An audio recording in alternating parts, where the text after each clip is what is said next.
Bonjour Antonine Goumi. Bonjour, merci de me recevoir. Écoutez, merci de venir sur le Do Corpus et dans l'émission d'entrée de jeu. Nous sommes très heureux de vous accueillir. Alors pour commencer, est-ce que vous pourriez, écoutez, commencer par une question très simple, somme toute classique. Est-ce que vous pourriez vous présenter votre parcours professionnel, académique, celui de votre laboratoire, ses axes de recherche, activité principale, et puis nous exposer un peu le cœur de vos travaux? Oui, bien sûr. Donc, je suis maître de conférences en psychologie cognitive et apprentissage à l'Université Paris-Nanterre depuis 2012. Et je suis membre de l'unité de recherche DISCO, donc DISCO avec un Y, puisque c'est l'acronyme pour le nom de notre laboratoire qui est fonctionnement et dysfonctionnement cognitif. Mes thématiques de recherche portent sur les apprentissages scolaires et plus spécifiquement sur le langage et les compétences alphabétiques et également souvent le lien avec les technologies numériques. Au cours de ma carrière, j'ai pu travailler sur la compréhension en lecture lorsque j'étais en thèse de doctorat et par la suite aux côtés de Josie Bernico au CERCA, donc c'est le Centre de recherche sur la cognition et l'apprentissage à l'Université de Poitiers. Nous avons travaillé ensemble sur le langage SMS et l'orthographe et c'est une étude que j'ai pu par la suite développer en collaboration avec des collègues de l'Université de Rennes 2 sur la créativité, sur le lien entre le langage SMS et la créativité. Et puis, plus récemment, avec Sabine Guéraud, qui est professeure des universités à l'Université Paris 8, nous nous sommes intéressés au multitâche numérique et à la compréhension. Donc, le multitâche numérique, c'est l'effet de l'usage des technologies numériques lorsqu'elles sont utilisées pendant des temps d'apprentissage. Donc, comme le fait d'aller consulter son ordinateur, sa boîte mail ou son téléphone alors que l'on est en cours, par exemple, quand on est étudiant. Voilà. Et puis actuellement, aux côtés de Charlotte Pinabio, qui est professeure des universités à l'Université Paris-Nanterre et au laboratoire DISCO, nous avons deux projets principaux. Un premier projet qui concerne l'effet de l'écriture inclusive sur la lecture. Et donc ça, c'est un projet dans lequel nous travaillons avec Jeanne Rousseau, qui est doctorante avec une allocation doctorale. Et nous souhaitons analyser les effets des différents types d'écriture inclusive sur la lecture, mais sous l'angle de la psychologie cognitive, notamment au moyen des modèles théoriques de la lecture, ainsi que via l'apport de l'analyse des mouvements oculaires, puisque nous utilisons dans nos études de l'oculométrie. Et pour faire un lien plus spécifique et un focus sur quelque chose qui va se rapprocher le plus du jeu, c'est un deuxième projet que nous avons qui porte sur la robotique et les fonctions exécutives. Donc je vais d'abord peut-être commencer par décrire le robot que nous utilisons dans le cadre de ce projet. Donc j'ai un exemple ici, voilà. Donc c'est un robot de sol, c'est une bibotte qui est vendue par ailleurs dans le commerce, hein. Et l'objet de ce robot consiste à éduquer les enfants, plutôt de grande section maternelle ou de début d'élémentaire, au codage et à la programmation informatique via les touches qui sont sur le dos du robot afin de le programmer et qu'il avance dans différents déplacements. Voilà, donc ça c'est pour la partie robot. Je vais peut-être décrire également ce que sont les fonctions exécutives parce que je pense que tout le monde ne connaît peut-être pas ce dont il s'agit. Enfin, les psychologues savent très bien ce dont il s'agit, mais donc les fonctions exécutives, ce sont des fonctions cérébrales qui sont nécessaires lors de tâches complexes. Et généralement, pour les décrire, on parle d'opérations mentales élaborées de haut niveau. Donc typiquement, les fonctions exécutives vont intervenir pour toutes les tâches dans lesquelles il y a de la logique, de la résolution de problèmes ou du raisonnement. Et les fonctions exécutives permettent de contrôler et de réguler l'ensemble de nos activités cognitives. Donc la métaphore la plus utilisée pour décrire les fonctions exécutives, c'est la métaphore du chef d'orchestre pour expliquer que les fonctions exécutives viendraient un petit peu orchestrer les autres fonctions cognitives. Et donc en 2017, puis en 2020, il y a des chercheurs italiens qui ont publié différentes études dans le domaine de l'éducation et des technologies numériques et qui ont montré des effets de la robotique éducationnelle sur les fonctions exécutives d'enfants. Ça veut dire que les enfants qui utilisaient ce robot avaient des fonctions exécutives qui étaient améliorées à l'issue de leur entraînement avec ce robot. Alors, pourquoi c'est intéressant? Parce qu'on sait que les fonctions exécutives ont des effets sur la réussite académique parce que quand on a des fonctions exécutives efficaces, eh bien, on s'adapte plus facilement, notamment au fonctionnement scolaire. Et donc, les enfants qui s'adaptent mieux aux fonctions scolaires apprennent mieux. Et donc, c'est en cela qu'elle constitue un élément clé des futurs résultats scolaires des enfants. Donc, par exemple, dans la littérature internationale, on a eu beaucoup d'études qui ont montré que des études longitudinales, elles indiquent que si on mesure les fonctions exécutives des enfants durant l'enfance, eh bien, cela prédit la réussite académique ultérieure. Donc, elle constitue un élément clé de la réussite académique. Et par ailleurs, on sait également, ça c'est d'autres études qui le montrent, que ces fonctions exécutives pourraient s'exercer, en tous les cas qu'elles seraient entraînables. Donc évidemment, c'est tout à fait intéressant de pouvoir les entraîner si jamais ça peut avoir un retentissement sur la sphère scolaire et académique, ce qui semble être le cas de ce robot. Nous avons donc tenté de répliquer les études italiennes et nous sommes moins bien parvenus que nos collègues italiens à montrer que les enfants qui utilisaient le robot devenaient par la suite meilleurs à des tâches de fonction exécutive. Mais en réalité, nous avons quand même réussi à montrer autre chose et nous publions un article ces temps-ci dans la revue ANAE, qui s'appelle Approche neuropsychologique des apprentissages chez l'enfant. Et dans cet article, nous avons montré que lorsque les enfants utilisent ce robot, eh bien, ils mettent en œuvre 2 fonctions exécutives, en particulier la mémoire de travail et l'inhibition. Voilà. Et ce projet est actuellement en cours d'extension depuis, puisque désormais une doctorante, Victoria Vlodarczyk, qui est sous contrat CIFRE, travaille dans un CESAD auprès d'enfants avec difficultés intellectuelles à l'aide de ce robot. Donc, le laboratoire DISCO est un laboratoire qui est coporté par 2 universités, l'Université Paris-Nanterre et l'Université Paris 8. Et dans le laboratoire DISCO, nous avons 2 axes. Le premier axe s'intitule Santé cognitive, processus exécutif mnésique. Dans ce premier axe, les collègues conduisons des recherches sur le dysfonctionnement cognitif dans le champ de la cognition dite normale, mais également dans le champ des pathologies neurologiques, neurodégénératives ou neurodéveloppementales. Et le deuxième axe s'intitule Qualité des interactions humaines, processus langagiers et socio-émotionnels. Et cet axe regroupe des projets qui portent sur les processus cognitifs impliqués dans les interactions verbales ou non verbales et auprès de populations saines ou avec troubles. Et dans cet axe-là, les recherches portent sur une diversité de processus. Alors ça peut être le langage, qu'il soit oral ou écrit, la cognition sociale et les compétences émotionnelles également.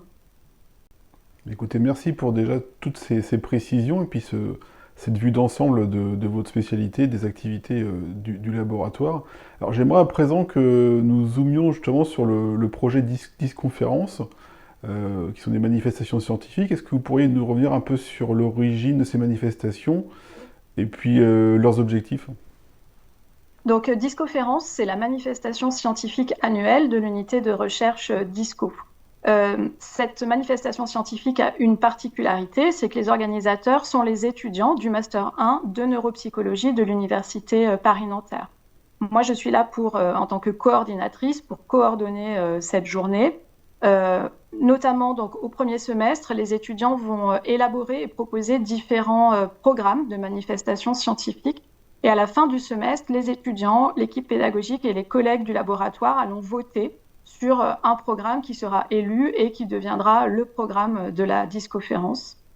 Et puis au second semestre, j'encadre les étudiants davantage sur les aspects d'organisation, de logistique, de communication, de site web, etc. Donc la Disconférence, elle se déroule chaque année depuis 2021. La première édition a porté sur le langage et la cognition incarnée, la seconde édition sur la robotique. En 2023, c'était la prise de risque à l'adolescence et l'année dernière, en 2024, nous avons abordé le trouble de stress post-traumatique. Donc cette journée, elle implique les membres de l'unité de recherche DISCO et puis évidemment les invités extérieurs, donc les conférenciers que nous invitons et qui viennent faire une conférence.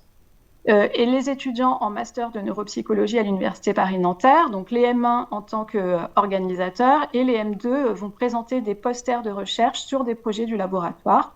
Et bien entendu, les doctorants sont là également pour présenter des ateliers sur leurs thématiques de recherche ou des posters et parfois des sessions orales.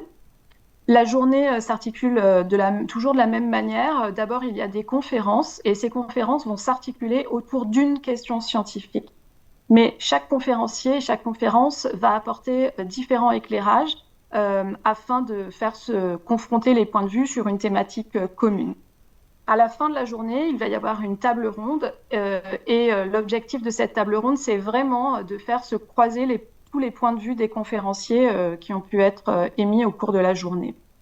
On a également des temps de pause. Lors de ces pauses, les doctorants vont proposer des animations scientifiques ou des posters sur leurs travaux. Les étudiants de Master 2 vont présenter une communication affichée et des projets du laboratoire.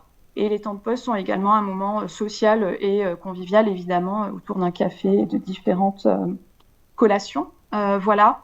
Et puis, cette journée, elle est aussi possible grâce à la direction de la communication de l'Université Paris-Nanterre et ainsi que la direction des affaires logistiques qui nous aide beaucoup à préparer cette journée. Voilà. Et cette année, grâce à la dotation du GIS Jeux, que nous remercions bien entendu. Justement, on va revenir sur cette dotation ensuite, et puis on a bien vu à travers votre réponse, votre intervention, qu'il y a vraiment une synergie de toutes les équipes, les étudiants, et puis les administratifs et les équipes de chercheurs de l'université. Justement, on va revenir sur cette conférence du 29 avril 2025, donc de cette année qui a eu lieu, et dont la thématique était le jeu. Est-ce que vous pourriez nous parler un petit peu de cet événement qui nous concerne plus directement en tant que JIS Jeux et Société? Oui, bien sûr. Donc cette année, le thème de la discoconférence, en effet, c'était Neuropsychologie 3.0, les nouvelles règles du jeu. Et donc elle s'est déroulée le mardi 29 avril à l'Université Paris-Nanterre. L'objectif, c'était d'ouvrir le débat sur l'intérêt des jeux et de leur place dans la pratique de la neuropsychologie.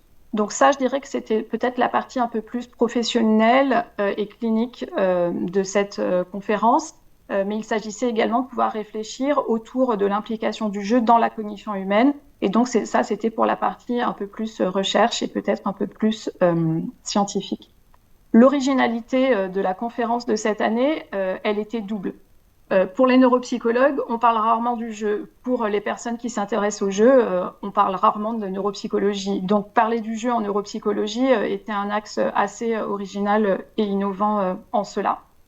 Le point de départ de cette conférence, eh bien, c'est plutôt un constat de terrain. C'est-à-dire que le jeu est souvent utilisé parmi les outils de remédiation en neuropsychologie pour entraîner la mémoire, l'attention, les fonctions exécutives, alors que en réalité, on n'a pas forcément beaucoup de preuves scientifiques quant aux bienfaits du jeu sur la remédiation en neuropsychologie. Donc, on peut légitimement se poser des questions quant à leurs bénéfices réels et quant à leurs limites en pratique clinique, et notamment pour ce qui concerne la question du transfert. Donc, la question du transfert, c'est le fait de savoir si, parce qu'un patient a joué avec tel ou tel jeu lors de la mise en place de cela, eh bien, il va pouvoir transférer les acquis qu'il a fait via le jeu à des situations plus naturelles, et c'est-à-dire en situation de vie quotidienne. Voilà, nous avions différents invités. La première conférence a été animée par Rafika Zebdi et Stéphanie Van Wallegem. Leur conférence s'intitulait Psychoéducation par le jeu chez l'enfant. Elles ont présenté 2 jeux. Le premier jeu qu'elles ont présenté s'intitule TADA, donc avec 3 A et un point d'exclamation. Et ce jeu porte sur l'apprentissage de connaissances sur le TDAH, donc trouble de l'attention avec et ou sans hyperactivité, et la mise en œuvre de stratégies pour gérer ce trouble au quotidien. Sur ce premier jeu, elles ont déjà publié plusieurs travaux scientifiques afin de le valider. Et elles ont ensuite présenté un deuxième jeu qui est un escape game et qui s'appelle Émotion, E-motion avec un S, et Évasion, et qui lui porte sur l'acquisition de connaissances sur les émotions. La deuxième conférence a été animée par monsieur Sébastien Serlet, et sa conférence portait sur le versant numérique du jeu, donc plutôt sur les jeux vidéo, les applications numériques et la réalité virtuelle. Et Sébastien Serlet nous a fait part à la fois des bénéfices des jeux et des jeux numériques, mais également de leurs limites. Merci pour ces éléments très précis sur le déroulé de cette conférence du 29 avril. Quels seraient les points saillants ou les acquis que que vous avez retenus et que vous pourriez nous évoquer sur cette journée du 29? Mhm. Alors tout d'abord, les intervenants ont insisté sur l'importance de définir des objectifs thérapeutiques précis à travers l'utilisation d'un jeu. Et le jeu peut également être un moyen d'aborder des sujets qui peuvent être sinon difficiles. Et donc là, ça permet d'aborder ces sujets-là dans un contexte moins douloureux. Et peut-être également qu'auprès des enfants, le jeu permettrait d'apporter plus de sens ainsi que plus de motivation lors des séances de remédiation. Stéphanie Van Wallegem et Rafika Zebdi ont également rappelé à mon sens quelque chose d'assez important, c'est l'importance de l'évaluation neuropsychologique qui est absolument indispensable pour saisir les capacités cognitives de chaque individu et donc d'aller sélectionner le jeu qui s'adapterait le mieux en fonction des résultats du bilan neuropsychologique effectué. Donc ça me semblait vraiment très important. L'intervention de M. Serlet, elle, m'a semblé également importante d'un certain point de vue, puisqu'il a surtout pointé les limites du jeu, et notamment en termes de transfert en vie quotidienne, ainsi qu'en situation de vie réelle. Donc, c'est-à-dire ce que je disais tout à l'heure, est-ce que parce qu'un patient jouerait à tel ou tel jeu et que ce jeu mettrait en œuvre telle ou telle fonction exécutive, et telle ou telle fonction cognitive, est-ce que cela serait par la suite transférable dans sa vie de tous les jours? Ça reste, du point de vue de la recherche, une véritable question qui, pour l'instant, ne semble pas vraiment résolue à ce jour. Alors justement, pour l'organisation de ces journées, vous avez reçu un soutien du GIS Jeux et Société dans le cadre de notre appel à projet annuel. En quoi cette dotation vous a été utile de façon très concrète? Oui, alors déjà, l'unité de recherche DISCO souhaite remercier le GIS Jeux et Société. Au travers de cette dotation, nous avons pu prendre en charge les frais de déplacement des conférenciers invités. Nous avons également pu offrir du café et des collations au public tout au long de la matinée. Faire des travaux de reprographie, par exemple les posters de recherche qui sont présentés lors des temps de pause. Et enfin, nous avons également pu inviter à déjeuner à l'issue de la conférence les conférenciers qui avaient fait le déplacement pour venir. Donc évidemment, pour nous, cette dotation avait une certaine importance afin de pouvoir effectuer ces dépenses-là. Alors, ultime question qui va concerner le présent et puis l'avenir proche. Quelle va être l'actualité scientifique pour la disconférence et puis votre actualité en tant que chercheuse? Donc, le thème de la disconférence 2026 n'est pas encore connu, donc il sera connu en décembre 2025, mais il s'agira l'année prochaine probablement d'une thématique qui sera beaucoup plus resserrée autour des thématiques de l'unité de recherche DISCO. Donc ça, c'est pour la disconférence. D'un point de vue personnel, donc nous publions actuellement avec Charlotte Pinabio et Victoria Vlodarczyk un article dans la revue ANAE. Donc ANAE, c'est Approche neuropsychologique des apprentissages chez l'enfant. Et le numéro 195 est un numéro un numéro spécial qui porte sur les fonctions exécutives et les apprentissages chez l'enfant. Et notre article s'intitule « L'apprentissage de la robotique au service des fonctions exécutives chez des élèves de maternelle ». Voilà. Et pour le laboratoire, eh bien, toutes les actualités du laboratoire peuvent se retrouver sur le site internet disco.parisnanterre.fr, disco avec un Y. Nous avons également un compte sur le réseau social Blue Sky qui s'intitule Discolab. Et Marianne Habib, qui est une collègue de l'université Paris 8, anime un blog de vulgarisation scientifique qui s'appelle discothèque.fr et qu'on retrouve également sur le net. Écoutez, nous mettrons en description ces éléments de valorisation et de vulgarisation scientifique, bien sûr, et sur le site Ludocorpus. Merci beaucoup, Antonine Goumi, pour cette interview. Je vous dis à bientôt sur Ludocorpus et dans l'émission d'entrée de jeu. Merci à vous. Au revoir. Au revoir.